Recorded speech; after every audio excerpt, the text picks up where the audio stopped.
Hey guys, welcome back to the channel. So today we've got another review, and today we're actually going to be reviewing my car. Like I said, again, thank you guys for 1,000 subscribers. I said once I hit 1,000 subscribers, I'm going to do a full review on my car. It's not the most exciting car out there. It is a 2008 Ford V6 Mustang. Before we even start the review, I did just want to mention, pretty much mechanically, this car is like bone stock. It's a little bit different. I'll go through some of the differences. Probably the most distinguishable part of this car is the front bumper here. So this front bumper is actually, well, I'm not going to say the name, but if you've seen the movie before, you know what movie it's from, you know what car it's off of, and you know all that legally history and nonsense that people go through. So I'm not even going to say the name, but I actually got this bumper off of Duraflex. I actually don't recommend to any 05 to 09 Mustang owners out there. I actually don't really recommend getting this bumper because, as you can see, the dimensions are not that off, but they are off on that side as well as they are off on this side. It's a fiberglass bumper, and honestly, out of everything that I've done on this car, this has probably taken me and my dad the longest, and it's given us the most headaches because it was just such a pain to put on. Plus, I'm not going to really go too into it, but inside we actually had to do a bunch of fiberglass work, as well as we put wood in there to support it. It was such a headache. But as you can see, I really love how it came out.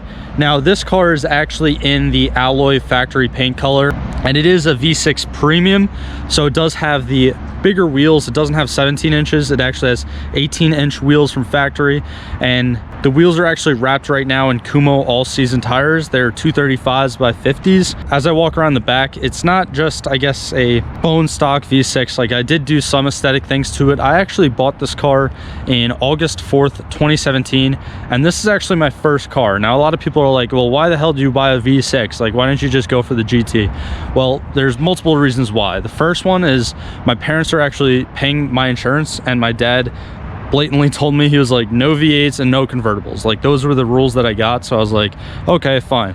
Plus, honestly, V6s are a decent amount cheaper than GTs, and for this body style, the 05 to 09, I'm probably going to get some hate for saying this, but the overall drivetrains for both the V6s and the GTs are really not the best. If you know about the 3-valve engines, you can make anything fast, honestly, but in the grand scheme of things, getting something with a Coyote or a 5.4 liter 5.8 liter Shelby engine is just a lot better than the 4.6 3-valves or the 4.6 2-valves that are found in the new edges.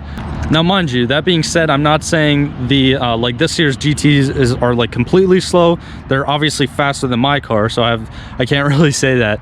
But overall, I wouldn't say the Mustangs of this body style this year are really fast in general. I would say that they're quick, but they're not really fast, and I'll get to that a little bit more when I'm actually driving the car. But as you can see, from the back of the car is really where I changed, I guess, the most.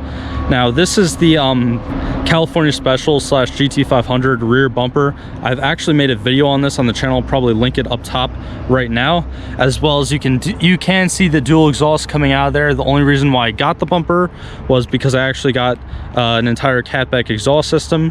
Now, again, it's a V6. I'm not trying to make it sound like a V8 or anything. That's not really what I went for. So initially, I wasn't going to get an exhaust system, but I did actually have a crack in my Y pipe. If anyone knows, these 05 to 09 V6s come with a Y pipe to a single exhaust tip on the passenger side. So anyways, the Y pipe cracked, and actually the very first video I made on this channel was the full unboxing and installation of the Pipes mid-muffler M80 mid-muffler catback system. I'll probably leave it up in the top of the video right now if you are a V6 Mustang owner and you like how it sounds or whatever when I start driving it. But overall, it is a pretty good system. It's completely stainless steel, but honestly, that's pretty much that, as well as the brakes are pretty much the only mechanical things that I've done to this car. Now, looking at the front here, the brakes, obviously I painted them yellow. They kind of look like crap now. When I first painted them, they came out all right, but you can kind of see the drilled and slotted rotors underneath. They're not bigger rotors from the factory, like rotor size, but again, they are drilled and slotted, so it definitely does increase like braking. And honestly, like that's one thing that I kind of regret, is painting the calipers yellow. I wish I just like painted them black or something, because especially underneath the like factory chrome wheels, like they really don't look good. That's another thing I don't really like about this car, is the chrome wheels. I'm not too much of a chrome guy myself. Now again, if you have been subscribed to my channel, you know that I did pick up new wheels for like super cheap, but they are also chrome as well. So I don't know if I should sell them and get black wheels, or if I should spend the money and powder coat them. I don't know, but I definitely want to get black wheels. I feel like black wheels would look really great. So as we go back around the front, you can see the headlights are tinted, as well as the turn signal lights. Now the turn signal lights are actually like smoked turn signal lights, but I actually went ahead and did put a vinyl tint on the headlights. They're just like the regular stock headlights. And also this upper grille right here, I'll talk more about this upper grille in a second when I actually open the hood and talk about like the engine bay or whatever. But I literally bought that. I bought like $5 worth of like this steel mesh from Home Depot, and I actually made that upper grille myself. And if you guys can actually see, this upper grille actually matches the bottom grille. Now the bottom grille just it came with the bumper kind of like that, so that's why I kind of bought it. Again, it was super cheap. Besides the front, I do have the the cheap speed form quarter window louvers, as well as the MMD rear window louvers. I do think the louvers look pretty cool, but I honestly might take these rear window louvers off, because I mean, honestly, like they do rattle a little bit. They are secure, mind you, they are secure, but they do rattle a little bit at like higher speeds once you go like over 80 or 90. I did tint out the taillights as well as the third brake light, but I find this pretty cool. Again, it's kind of like a cheap part. It's like 20-25 bucks off American Muscle, and it's actually a vinyl tint, but there's a cutout and it says like, you know, Mustang. I did that, as well as I installed a third brake light flasher, so it just flashes like 3 times when I hit the brakes. And I just did that because again, it's tinted, so I kind of, I guess, wanted people to see it a little bit more. I didn't do it to necessarily like so that it looks cool. I don't really think that looks cool, but I did it more for like a safety reason. So if someone's behind me and I guess they can't see my lights because the tint, they can kind of, I guess, see the flash a little bit better. Now speaking about visibility and tinted lights, in these headlights I actually do have LED bulbs, so I kind of, they're not like the factory OEM like yellow halogen bulb, whatever you want to call them, but they are LEDs, and I only changed that because again, I tinted the headlights. But yeah, I mean, overall I'm really happy on how like this car looks right now. Again, I do want to eventually put on black wheels, and I am definitely not like satisfied with how high it sits. But I mean, if you have been subscribed to my channel, eventually when I do a full drivetrain swap, when I get the money, then that's when I'm gonna kind of be worried about the suspension and coilovers or whatever I do from there. That's really not a priority to me right now. Now I have had pretty bad luck with this car. As you guys can see right in here, I don't know if you guys can actually notice, but my car did get hit literally when it was parked in front of my house. I live on a county road, and some like lady one day hit a pothole, I think, blew out her tire and just slammed right into like this corner of my car. It bent the rear, and I got a new rear and everything, but I actually haven't gotten around to get the bodywork replaced yet, just because I honestly don't want to spend the money. But I really can't stand how that looks right now. As well as if we go to the front, when I was in high school, a kid that actually went to high school with me literally backed up into my car as he was parking it, and you guys can kind of see the ripple in the hood right here, as well as I believe like the hood's kind of creased over here. That is why I have the hood pins in, because it actually, I'll get to the hood pins in a second once I actually open up the hood, but it completely like screwed it up. And thank God though, that was actually when I had the stock bumper on it. It was not when I had this bumper on it. Now mind you, this bumper is fiberglass, so if anything really happens to it, it's gonna like crack and splinter. All right guys, so now I actually just put the camera on my head, because speaking about the incident that happened in the front, I wanted to show you guys the process to actually open my hood. So first we actually have to take these hood pins out. So now that the pins are actually out, I don't know if you guys could actually see it, but the hood did prop up a little bit again from when it got hit. Now it still does have the factory latch in place, so I actually have to pull the latch, hit it here with my other hand, and then come back around, and then undo the latch from the front, and now the hood's up. So it's like a 3 or 4 step process. It's kind of ridiculous. All right guys, so now that the hood's actually up, underneath you can see the 4-liter V6. Again, completely bone stock. My engine bay is actually filthy right now. Again, it's my daily driver, so again, this engine is really not capable of power, so I didn't really decide to throw any mods at it to actually make any power. I literally have nothing done to this car. It's stock throttle body, stock intake. Now I do have the K&N sticker there because there is a reusable air filter that I put in there, but that's again just for like maintenance. Now, one thing that I actually do really like are these hood pins. These hood pins are not welded in, but they're actually the Scott Drake hood pins, I believe, and they're completely adjustable.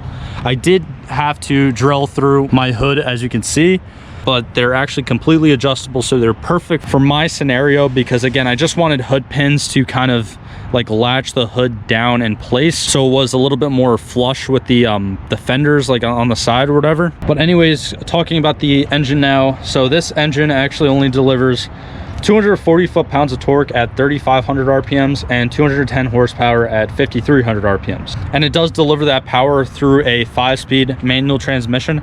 I believe the trans is actually a TR 5050, like a Tremec 5-speed trans. So the trans is actually pretty reliable in these cars. The trans, the drive shaft, and the rear is actually exactly the same as the V6s as it is in the GTs. The only difference is that the GTs do have like an LST from factory, whereas the V6s do have an open rear, so that's another thing that I don't really like. But for the most part, the only real difference between the V6s and the GTs from factory is the engine.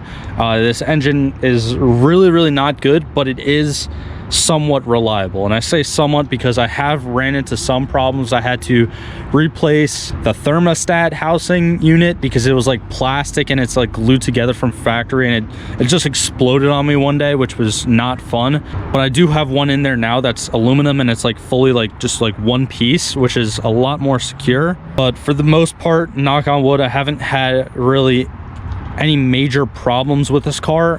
When I bought it in 2017, it actually just had over 60,000 miles on it, and now it has over 90,000 miles on it, closing in on, I believe, 92,000 miles. We'll check that when I get inside the car. But yeah, for the most part, unfortunately, it's not really super exciting. Just a naturally aspirated V6, and it's not even like the Cyclone V6s of like the later model S197s, because I do know the Cyclone V6s, you can actually throw a boost at them, get a little bit more power. This car definitely does still make for a very good daily driver. On paper, I believe the average fuel economy is probably like somewhere in the high teens or low 20s.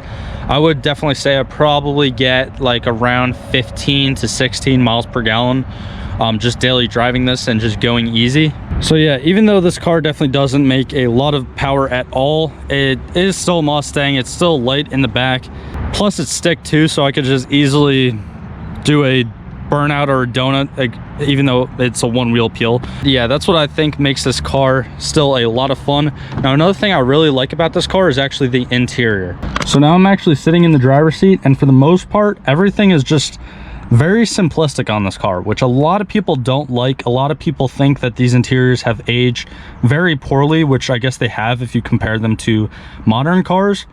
But honestly, I like simplistic interiors. And when Ford came out with this Mustang in 05, they were trying to go back to the 60s, and you can kind of tell with the whole like chrome pieces on the inside and everything. And I say chrome with quotations because in actuality they're actually just plastic, but you can kind of see like the fake chrome like on the outside, the whole fake chrome on the AC vents, and everything just overall is very simplistic. Now, the only problems that I do have with this specific interior is these door panels. Now, I actually did just make a video on how to kind of like take this door panel out and like replace it, but this is actually just like some cheap, I don't even know the material, but it's just glued in there, and it really sucks. Like I have to say, it comes off every other month or like every couple months. I did find a non-permanent solution where I just use like spray adhesive, and I just did it for actually this driver's side. I did it actually like 6 months ago for this passenger side over here, and it's held up pretty good. But anyways, comparing these door panels to like a 2010 and higher S197, Ford actually put in leather inserts, which makes those door panels like so much more better. But yeah, I mean, there's not really much to talk about this interior besides like my dash cam and I guess the retro like style shift knob that I put in here. Besides that, I'm just going to take this thing for a drive and show you guys how I feel about this car.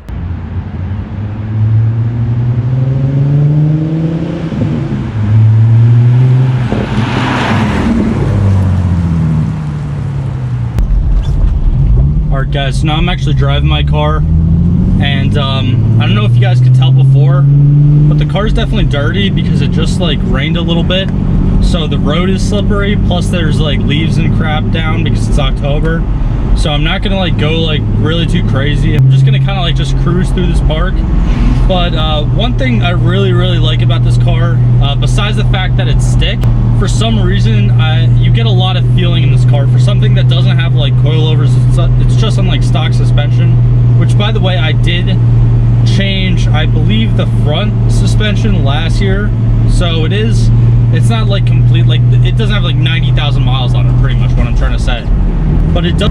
One thing people have to like kind of keep in mind is that when driving something like this, like it still does have the live rear axle. It's an S197 Mustang, but you can still like lose control of this thing. But that being said, it's definitely not enough power where it's like super dangerous all the time.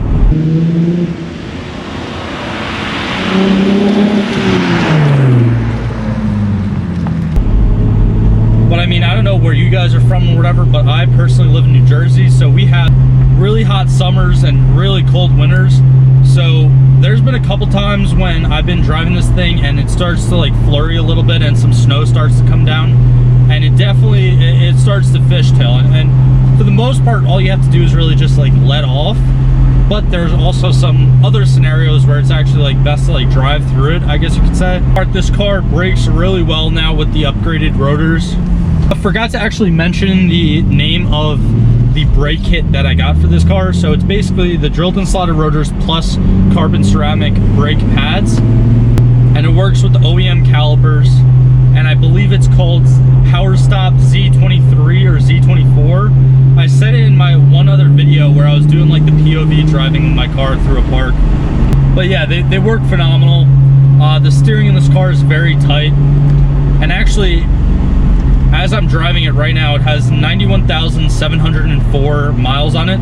So like I said before, just under 92,000 miles. So far, no major issues. Definitely subscribe if you haven't already, because the game plan for this car is once I get enough money, I want to throw a complete GT500 drivetrain in it. Now, a lot of people are telling me, oh, just buy a GT500, but I mean, this is my first car. I don't really want to get rid of it, and I also don't want to leave it like a V6 forever. I really want it to actually like have power and actually be fast. Because I'd say like for what this car is right now, it's like kind of quick. It's fun. Like it's enough to be fun. And it, like I said before, it's enough to like get sideways. But for the most part, it's not a fast car at all.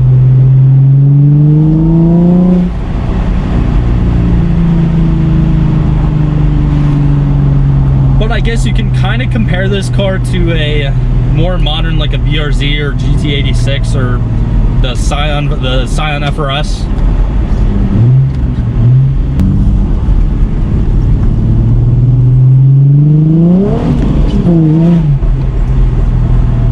I would say without a doubt, this car is definitely a fantastic first car, or it's a fantastic car for any like beginner car enthusiast looking to like learn a little bit more about cars.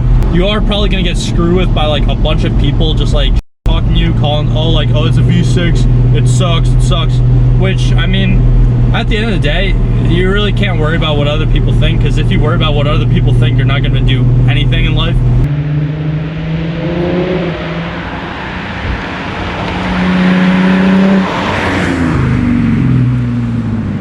I always kind of find it funny because I think the last time someone said something about my car, it was like a month or two ago, and this dude, like, I backed into a spot and he's like, oh, you have a V6, and I was like I know, like, I know my car.